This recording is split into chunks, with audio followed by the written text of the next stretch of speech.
नमस्कार। फिर से एक बार आप लोगों का टारगेट विद अजय पांडे में हार्दिक स्वागत और अभिनंदन है।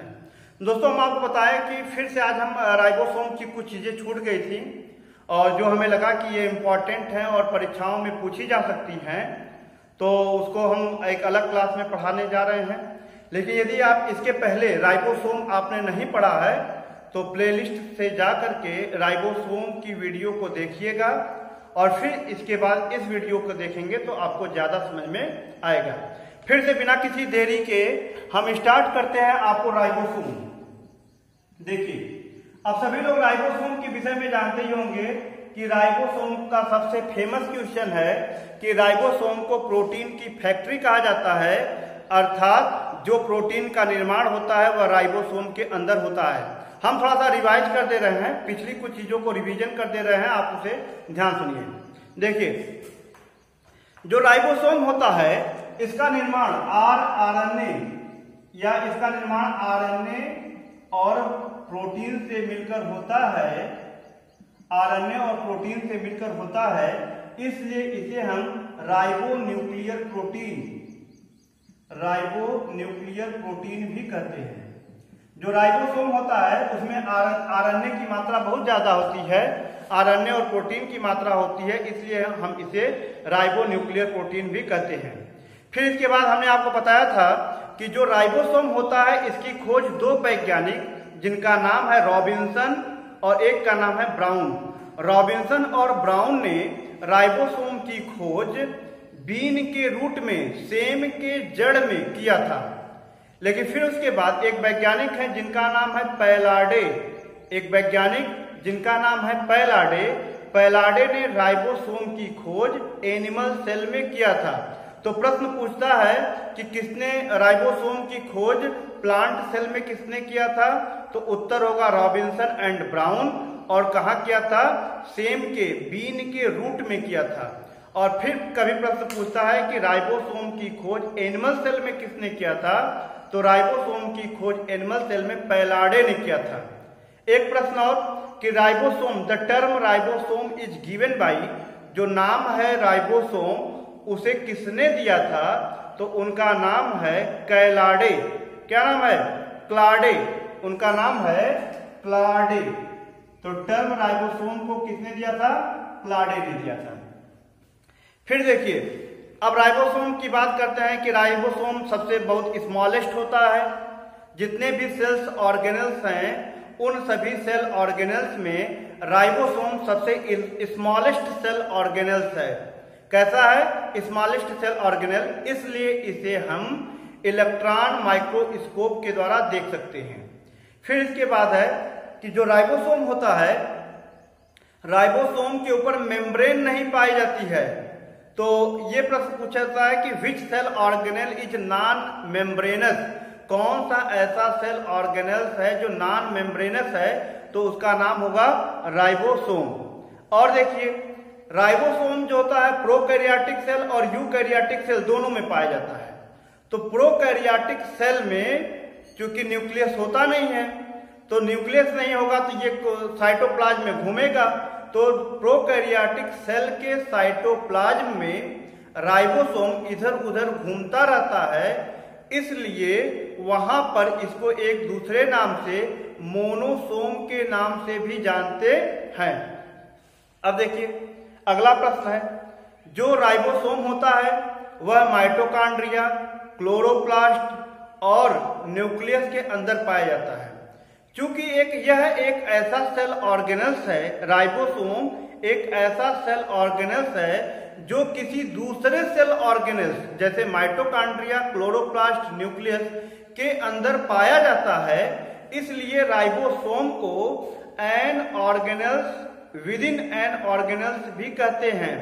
ये कहा गया है कि कौन सा ऐसा सेल ऑर्गेनेल्स है जो दूसरे सेल ऑर्गेनेल्स के अंदर पाया जाता है, तो उसका नाम होगा राइबोसोम। फिर अगला प्रश्न है कि जो राइबोसोम होता है, प्रोकैरियोटिक सेल में 70S प्रकार का राइबोसोम होता है और यूकैरियोटिक सेल में 80S प्रकार का राइबोसोम होता है। लेकिन 80S राइबोसोम या यूकैरियोटिक सेल के माइटोकॉन्ड्रिया और क्लोरोप्लास्ट में, बहुत ही इंपॉर्टेंट प्रश्न है, यूकैरियोटिक सेल के माइटोकॉन्ड्रिया और क्लोरोप्लास्ट में 70S प्रकार का राइबोसोम पाया जाता है। यहीं पे ज्यादातर लोग गलती करते हैं, वो कहते हैं कि भाई माइटोकॉन्ड्रिया और क्लोरोप्लास्ट कहाँ पाया जाता है, यूकैरियोटिक सेल में।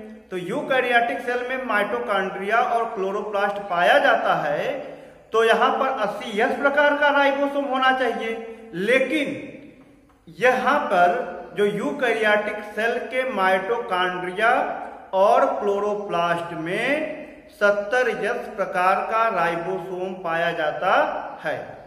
ठीक, इतनी बात समझ में आ गई होगी आपको। अब देखिए, हमने बताया था कि राइबोसोम दो प्रकार का होता है, एक होता है 70S प्रकार का राइबोसोम और एक होता है 80S प्रकार का राइबोसोम। और कोई प्रश्न तो नहीं छूट रहा है? देखिए, राइबोसोम में डीएनए नहीं पाया जाता है, राइबोसोम में डीएनए नहीं पाया जाता है। फिर हमने बताया कि जो राइबोसोम होता है वह दो प्रकार का होता है, एक होता है 70S टाइप का और दूसरा होता है 80S टाइप का। जो 70S टाइप का राइबोसोम होता है उसमें भी दो यूनिट होती हैं। एक यूनिट होती है जिसे हम लार्ज यूनिट कहते हैं, एक यूनिट होती है जिसे लार्ज यूनिट कहते हैं, और एक यूनिट होती है जिसे हम स्मॉल यूनिट कहते हैं। देखिए, जैसे ये हो गया आपका लार्ज यूनिट और ये हो गया आपका स्मॉल यूनिट। जो लार्ज यूनिट होता है उसे हम 50S कहते हैं, जो स्मॉल यूनिट होता है उसे हम 30S कहते हैं। ठीक, अब ये देखिए, जो ये दोनों राइबोसोम की जो दोनों यूनिटें होती हैं वह कैल्शियम आयन कंसंट्रेशन पर डिपेंड करती हैं। अर्थात जो राइबोसोम की बड़ी यूनिट और जो छोटी यूनिट आपस में जुड़ती हैं तो उनको जोड़ने के लिए कैल्शियम आयन की आवश्यकता होती है। यदि, अब ये देखिए यहीं पे, यदि कैल्शियम आयन का कंसंट्रेशन मात्रा 0.001 मोलर होता है तो यह दोनों यूनिटें, लार्ज यूनिट और स्मॉल यूनिट आपस में जुड़ जाएंगी। लेकिन यदि यहीं पर कैल्शियम आयन का कंसंट्रेशन 0.001 मोलर से कम होता है तो यह दोनों यूनिट आपस में जुड़ नहीं पाएंगी। ये सब चीजें हमने आपको पहले बता चुका है। अगर यहीं पर इसका कंसंट्रेशन इससे ज्यादा होता है, अच्छा ये कहाँ जुड़ती हैं, जाके mRNA पर। अगर इसका कंसंट्रेशन 0.01 से ज्यादा होगा तो कई सारे राइबोसोम mRNA से जाकर जुड़ जाएंगे, जिसे पॉलीराइबोसोम भी कहते हैं। ठीक है, अब अगर मान लीजिए ये जुड़ गए हैं, हट नहीं रहे हैं, जबरदस्ती इनको हटाना है प्रेमी प्रेमिका को, तो अमृत पूरी चाहिए। तो इसके लिए एक आपका अल्ट्रा सेंट्रीफ्यूगेशन एक मेथड होता है जिसमें सीजियम क्लोराइड के विलयन में इस राइबोसोम के दोनों यूनिटों को डाल देते हैं और अल्ट्रा सेंट्रीफ्यूग टेक्निक के द्वारा इन्हें हम अलग कर सकते हैं। ठीक, ये चीजें हमने आपको पहले वीडियो में बता चुके हैं। अब देखिए यहाँ पे क्या बताना चाहते हैं। अब प्रश्न पूछा जाता है कि जो 70S राइबोसोम की लार्ज यूनिट होती है, लार्ज यूनिट यानी कि 50S में प्रोटीन पाई जाती है, कितने प्रकार की प्रोटीन होती है? तो इसका उत्तर होता है 50S में 33 से 34 प्रकार की प्रोटीन पाई जाती है। 33 से 34 प्रकार की प्रोटीन यहाँ पर पाई जाती है। और जो इसकी 30S यूनिट होती है इसमें 21 टाइप यानी कि 21 प्रकार की प्रोटीन पाई जाती है। 21 प्रकार की प्रोटीन 30S में पाई जाती है। फिर देखिए, कभी कभी ये प्रश्न पूछ देता है कि 50S में कितने प्रकार की प्रोटीन है? 33 से 34 प्रकार की। और 30S में कितने प्रकार की प्रोटीन है? 21 प्रकार की होती है। अब कभी कभी इसका मॉलिक्यूलर वेट पूछ देता है कि 70S राइबोसोम का मॉलिक्यूलर वेट कितना है? मॉलिक्यूलर वेट कितना है? तो ये इसका वेट होता है 2.7 गुणे 10⁶ डाल्टन। तो ये प्रश्न पूछता है कि 70S राइबोसोम का मॉलिक्यूलर वेट कितना होता है? तो 2.7 गुणे 10⁶ डाल्टन होता है। अब यहीं पे बात इसकी करते हैं 80S राइबोसोम, याद दिख रहा ना। 80S राइबोसोम की बात करते हैं तो इसमें भी देखिए दो यूनिट होती है, एक होती है लार्ज यूनिट एक होती है लार्ज यूनिट और एक होती है स्मॉल यूनिट। लार्ज यूनिट होती है 60s होती है और जो स्मॉल यूनिट होती है 40s होती है। जो 60s होती है, 60s में 40 प्रकार की प्रोटीन पाई जाती हैं, 40 प्रकार की प्रोटीन पाई जाती हैं, 40 प्रकार की टाइप्स की प्रोटीन पाई जाती है किसमें? 60s में। और जो 40s होती है उसमें 30 प्रकार की, बहुत आसान है, एक कम कर दो 40 से 10 का, एक कम कर दो 30 प्रकार की 30 टाइप की प्रोटीन पाई जाती है। अगर यहीं पे हम बात करते हैं इसके मॉलिक्यूलर वेट की, तो जो 80s राइबोसोम होता है इसका मॉलिक्यूलर वेट, इसका जो मॉलिक्यूलर वेट होता है वह 4 × 10⁶ डाल्टन होता है। तो 80s प्रकार के राइबोसोम का मॉलिक्यूलर वेट कितना होता है? 4 × 10⁶ डाल्टन होता है। ठीक है, अब यहीं पे देखिए थोड़ा सा हम बेस पेयर की बात करते हैं। कभी कभी वो प्रश्न पूछता है कि बेस पेयर कितने होते हैं, किस राइबोसोम में कितने बेस पेयर होते हैं, ये प्रश्न पूछा जाता है। तो इसको हम स्क्रीनशॉट ले लीजिए आप लोग। ठीक है,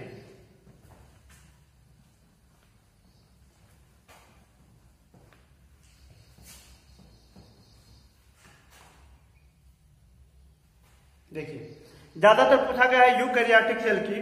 तो यूकैरियोटिक सेल का मतलब क्या हो गया? 80s ribosome. 80s राइबोसोम की जो 60s होती है, जो 60s होता है, हमने आपको बताया था कि 60s यूनिट में जो लार्ज यूनिट होती है इसमें भी कई प्रकार के RNA पाए जाते हैं। जैसे हमने बताया इसमें एक 28S RNA होता है, एक होता है 5.8S RNA होता है, एक होता है 5S RNA होता है। जो 28S RNA होता है इसमें अगर हम बात करें तो इसमें बेस पेयरों की संख्या होती है 5000 बेस पेयर पाए जाते हैं। तो ये प्रश्न पूछता है कि 28S RNA में कितने बेस पेयर होते हैं? तो 28S RNA में 5000 बेस पेयर होते हैं। अगर हम 5.8 की बात करें तो उसमें 160 बेस पेयर होते हैं, इसमें 160 बेस पेयर होते हैं। अगर हम इसकी बात करें तो इसमें 120 बेस पेयर होते हैं। और अब दूसरी यूनिट स्मॉल यूनिट की बात करें, 40S की बात करें, तो इसमें 40S की बात करें तो इसमें जो है 2000 बेस पेयर होते हैं, इसमें 2000 बेस पेयर होते हैं। इसका आप स्क्रीनशॉट ले लीजिए या नोट कर लीजिए।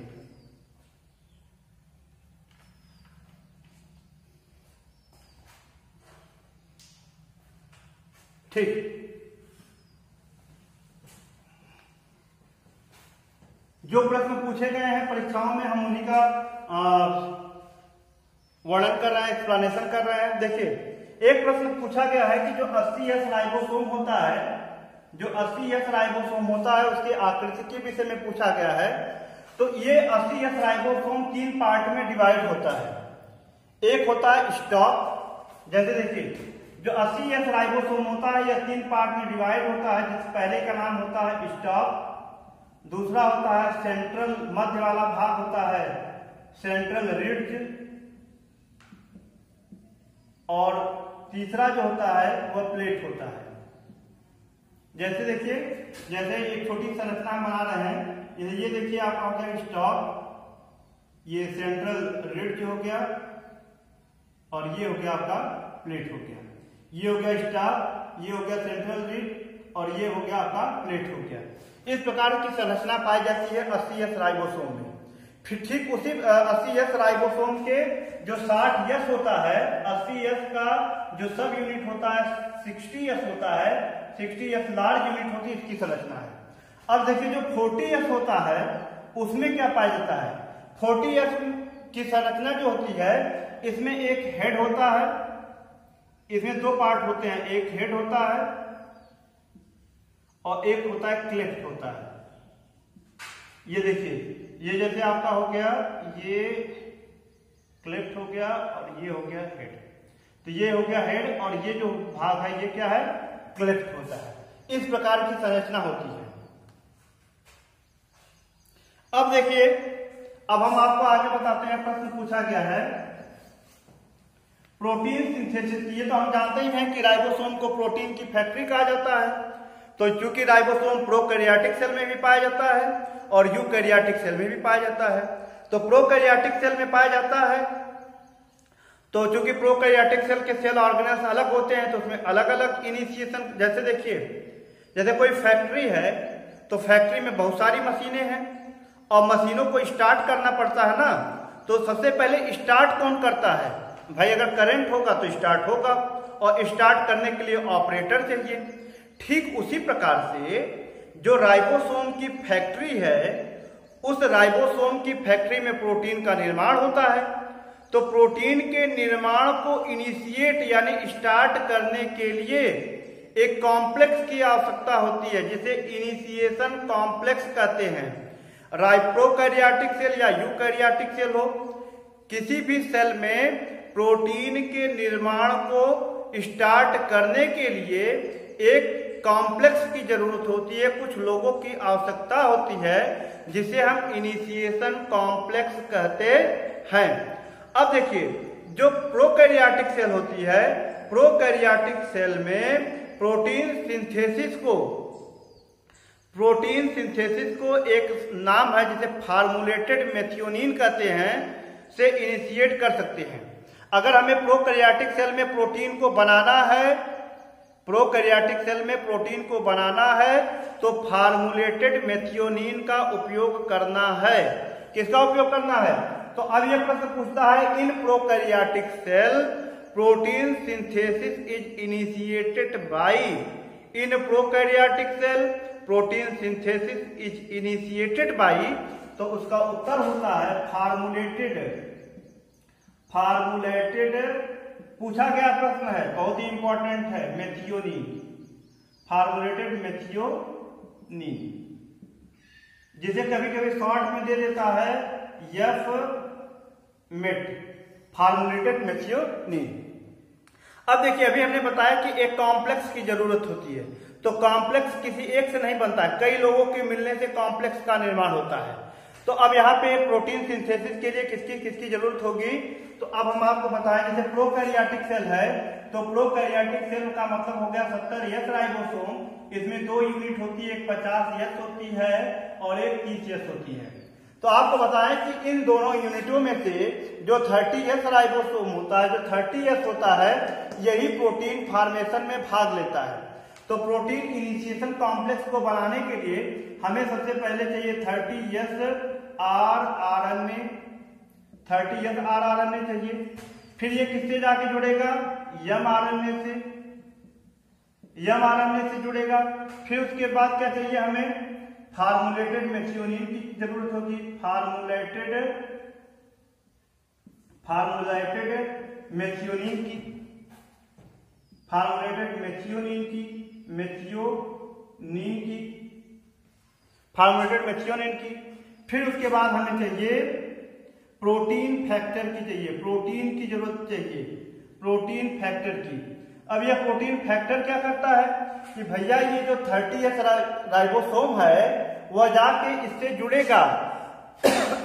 जब mRNA से जुड़ेगा, mRNA के पास यह सूचना होती है, न्यूक्लियस से mRNA आता है यह सूचना लेकर के कि किस प्रकार के प्रोटीन की आवश्यकता है, किस प्रोटीन की आवश्यकता है।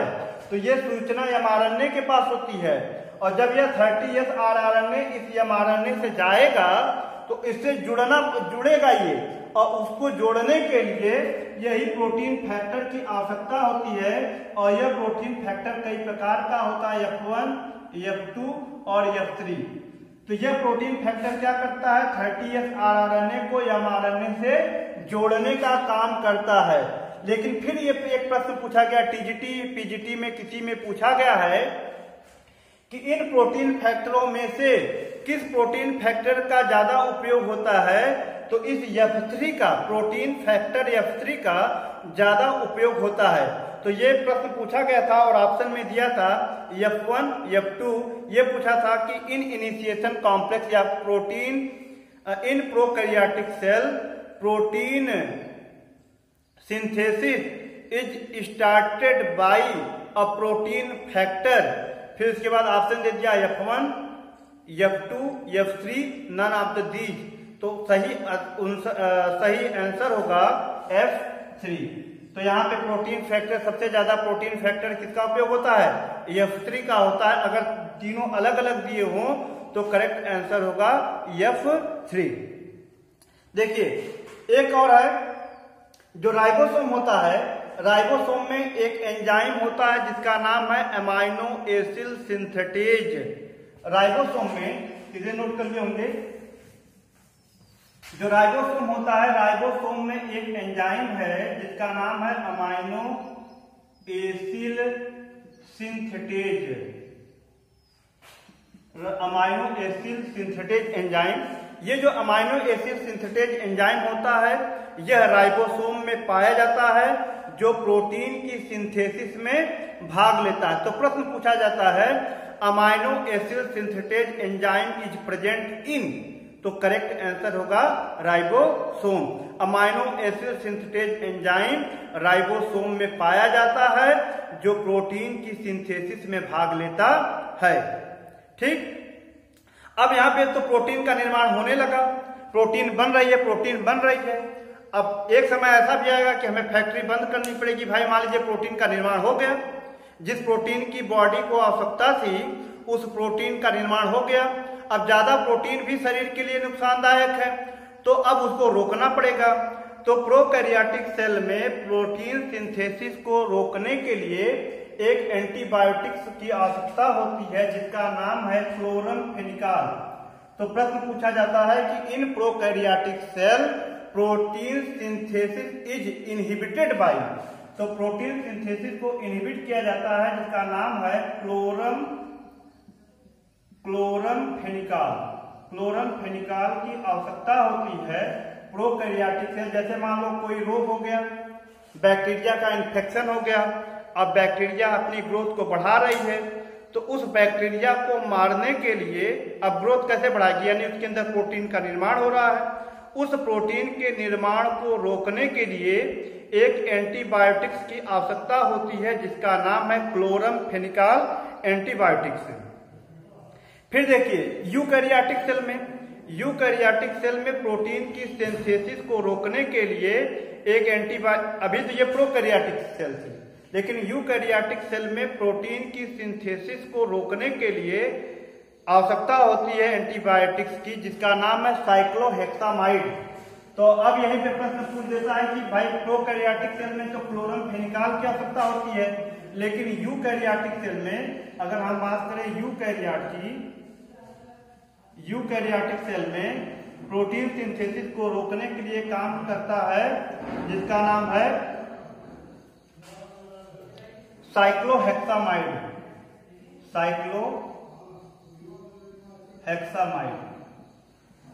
एंटीबायोटिक्स की आवश्यकता होती है। ठीक है, फिर देखिए इसके साथ साथ हमने आपको इसके पहले बताया था कि बैक्टीरिया में जो 23S RNA होता है वह कैटालिस्ट का काम करता है। जो अभी आपको बताया कि जो बैक्टीरिया होती है 70S राइबोसोम होता है, 70S राइबोसोम के 50S यूनिट को 23S और 5S में डिवाइड किया गया था, और जो 30S है उसको हम 16S कहे थे। तो यहाँ पे जो 23S RNA होता है वह कैटालिस्ट का काम करता है। फिर देखिए यहीं पे एक प्रश्न और पूछा जाता है, पीसीएस का पूछा गया प्रश्न है कि 80S राइबोसोम में प्रोटीन और आरएनए का रेशियो क्या होता है, आरएनए और प्रोटीन का रेशियो क्या होता है, तो वह होता है 1:1। यह प्रश्न पूछा गया कि 80S राइबोसोम में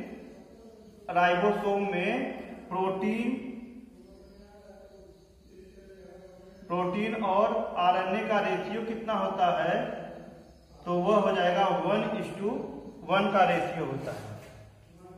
देखिए अब ये लगभग हो गया है। 2-3 चीजें और है, जैसे कि राइबोसोम का निर्माण किससे होता है, तो सेल में राइबोसोम का निर्माण न्यूक्लियोलस से होता है। न्यूक्लियस के अंदर न्यूक्लियोलस होता है और उसी न्यूक्लियोलस से आरएनए का निर्माण होता है, राइबोसोम का निर्माण होता है। और एक चीज कि हमारे सेल्स में जितनी भी आरएनए होती हैं लगभग 70 से 75% आरएनए राइबोसोम में पाई जाती है। अगर हम किसी भी सेल की बात करें, एक सेल में जितनी भी आरएनए होती हैं उस आरएनए का 70 से 75% भाग कहाँ पाया जाता है, राइबोसोम के अंदर पाया जाता है। राइबोसोम में लिपिड नहीं पाया जाता है और ये सबसे स्मॉलेस्ट सेल ऑर्गेनेल होता है। और देखिए कि राइबोसोम का जो 60% आरएनए होता है, अब ये पूछा जाता है कि in ribosome 60% RNA is double helical model के होते हैं, डबल स्ट्रैंडेड होते हैं। मतलब कि जो राइबोसोम होता है, राइबोसोम में 60% आरएनए डबल स्ट्रैंडेड होते हैं। ठीक है, तो इस प्रकार से राइबोसोम में जो हमने पढ़ाया था एक वीडियो इसके पहले, इस वीडियो को देखने से पहले आप एक और राइबोसोम करके हमने चैप्टर पढ़ाया था, टॉपिक पढ़ाया था, उसको आप देख लीजिएगा और तब ये बहुत अच्छी तरीके से समझ में आ जाएगी। और जहाँ तक कि संभव हो सका है कि राइबोसोम टॉपिक से जितने भी प्रश्न बन सकते हैं उन सभी प्रश्नों का डिस्कशन हम 2 वीडियो में कर चुके हैं और हमें पूरी उम्मीद है कि चाहे कोई भी एग्जाम हो इससे ज़्यादा क्वेश्चन नहीं बन सकते हैं या न बनने की उम्मीद है। तो एक चीज़ और है कि आपको आप वीडियो कैसे लगी, अगर अच्छी लगी है या आपके कुछ सुझाव हैं तो आप कमेंट बॉक्स में जरूर करिए, क्योंकि आपके सुझाव से ही हमारा उत्साहवर्धन होता है।